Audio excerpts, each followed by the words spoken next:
Good morning. We students of Banarivan Public School are here to present the project from Viksit Bharat Buildathon. Myself Sri Akhilan and my team members are. Myself Gokul. Myself Darshan. Myself Harjit. We are excited to present Arja Mitra or Base to Wi-Fi desk. Arja Mitra means energy friend. A desk that turns your classroom activity into electric to power a Wi-Fi repeater or a LED lamp. Problems in many rural classrooms, electricity shortage and internet connectivity hinder learning. We wanted a solution that empowers students and teachers using renewable energy generated right at their desk. How it works? Our desk combines thermoelectric and piezoelectric materials to convert waste heat and motion like writing, facing fans into small electrical currents.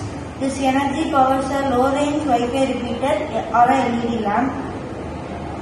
It provides students light and internet access directly from their own activities.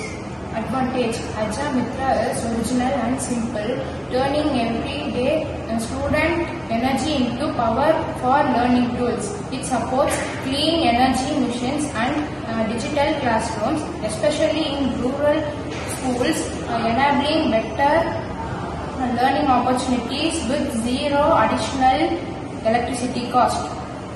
Conclusion: One desk became to a micro energy station, turning learning into power. At Banarivan Public School, we believe in learning powered by our own energy. Arja Mitra, where education needs renewable energy. Thank you. Thank you.